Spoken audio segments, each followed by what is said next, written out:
This is the Art Marketing Minute with Eric Rhoads, author of the Amazon best-selling book, Make More Money Selling Your Art. In the Marketing Minute, we answer your questions to help your art career. Brought to you by artmarketing.com, the place to go to learn more about marketing. Now, here's your host, Art Magazine publisher, Eric Rhoads. Thank you, Jim Kipping, and thank you for joining us today. I am here. My goal is to eliminate the idea of the starving artist. So let's get right to today's questions. So here is a question, and this question comes from Tony in Newport, Rhode Island, who says, we hear a lot about building brand, and I don't think most artists consider themselves a brand. Why is that really important? Well, ask yourself this question quickly, Tony. Who is the top actor in Hollywood? Who's the top female actor in Hollywood? Now ask yourself, who's the top actor, male actor? Who's the top leading man? You're probably coming up with just one or two or three names, right? I'm guessing Brad Pitt or maybe George Clooney, something like that, right? So now let me ask you this. Who's the top guitarist in the world? Or who's the top blues guitarist in the world? Or who do you think of as the best motivational speaker on earth? Who gets big crowds in motivational speaking? When I ask you about a TV host who teaches cooking, who do you think of? You see, professionals in various categories have become brands. Not only is McDonald's or Coca-Cola or Subway a brand, so is Tony Robbins or Eric Clapton or Martha Stewart or Brad Pitt, some of these kind of people. And you see, people become brands even without trying. Now, most of the brands have been built by excellent marketing and excellent professionals. Most of these Hollywood people have really terrific marketing people behind them, agents and so on, who work with marketing people.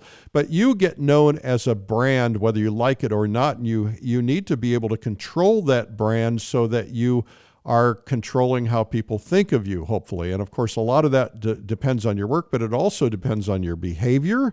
It depends on your comments on Facebook and your, all the different things. And I see artists making that mistake all the time, destroying their reputations because of things they're saying on social media.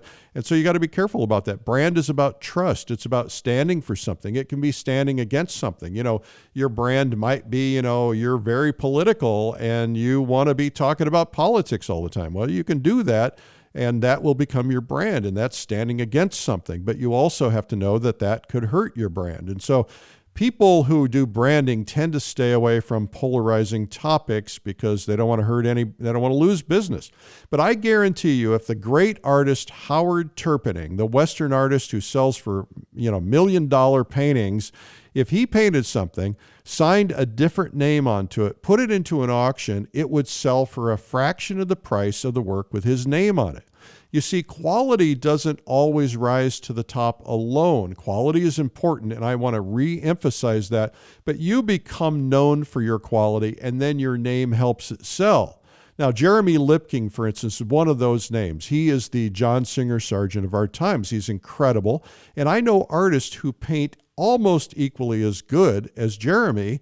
They copy his style, they copy his work, they even copy his signature, but their work doesn't sell for a fraction of the price. Why is that? If I can get a painting that's almost equally as good, well, it's not as good because it's not a Lipking. It's just the same as if somebody says to you, well, I can give you a car that looks exactly like a Rolls Royce or a Mercedes Benz, but it's not a Rolls Royce. It's the name. The brand matters. It's about quality, but it's also about status. Smart artists understand that if you don't let others control your brand, it will be controlled for you. You've got to take control and make sure that you're known, build your brand, and it impacts everything about you. It impacts where you get invited, what shows you're in, your collectability, your value, the articles you get, the prices you get. All of those things contribute to your brand. So you've got to be thinking about your brand is simply not paying attention to just the way that art is sold. You've got to think in terms of how my brand impacts my sales. I know lots of brilliant artists who are absolutely completely unknown and they can't sell anything and they don't understand why. And I keep telling them, you got to build a brand. You got to get known. There are people who will buy quality, but they like to buy quality that's associated with a big name. So have your name become your brand. I also know brilliant artists who sell well because of their branding ability, and their art isn't necessarily as good. The best combination, of course, is to be a brilliant artist with a brilliant brand, and then that's the best thing of all. Hope that helps. The next question is from Sarah in Salt Lake. Sarah says, my sales have been slow recently. Is there any reason, anything special I should be doing? Sarah, let's assume you go to the doctor and you say, Doc, I've been having headaches lately. Is there anything special I should be doing? A good doctor is going to ask you a series of questions to get to the root of the problem, the cause. She wouldn't just say, well, you're having headaches, you must be smoking too many cigarettes. Or she might say, you're eating too many mints.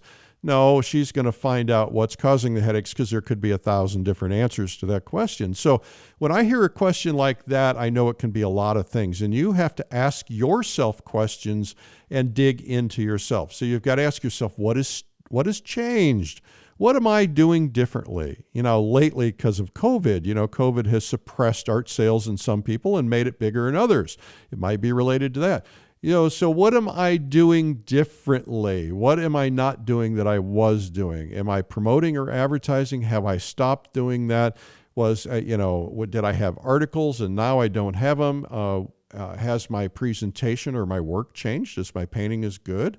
Am I overworking things or underworking things? Have I changed styles? I watched an artist who was known for a particular type of painting. He decided he didn't want to do that anymore. He did this big art show and nothing sold. So because people were used to kind of what he became. Now, he ultimately overcame that, but you have to understand that sometimes you're going to go backwards before you go forwards, especially if you're changing things up. If you don't put gas in your car, it will eventually sputter and then it will stop. If you're not putting gas in your marketing, it too will sputter and stop. Your sales will stop. As an artist, you have to adopt a lifetime of marketing. You know that as long as I'm here to sell paintings, I'm here to do marketing. It's a reality. You may not like it, but it is a reality. And I know that as long as I'm in business, if I'm not telling people about my events like the Plein Air Convention or Plein Air Live or the Figurative Art Convention or my magazines, Plein Air Magazine or Fine Art Connoisseur Magazine, or my newsletters, Fine Art Today or Plein Air Today or Realism Today or American Watercolor, or my videos, from Lilidol or Streamline or Creative Catalyst, then they will stop selling. It's a constant game of putting it out there, repeating it, telling people about it, never backing off, always continuing to keep it out there. And you always have to look for new and creative ways to get noticed, because people get used to the same things all the time. So if I need to speed something up and sell more, then I have to add more gas to the fire. The same is true. Marketing is pretty easy when you think about it. It's about making the invisible visible, and it's about keeping it visible. Most artists, and I don't like to categorize anybody in any way, but most artists tend to think, they put themselves out there one time and that's enough. Well, having one show isn't usually enough. You got to do a lot of things. You got to build a lot of awareness. You got to invite a lot of people. You got to stay in front of them all the time. Always ask yourself questions. The answers are always in your questions. Anyway, I hope that this has been helpful. Well, this has been the Art Marketing Minute with me, Eric Rhoads.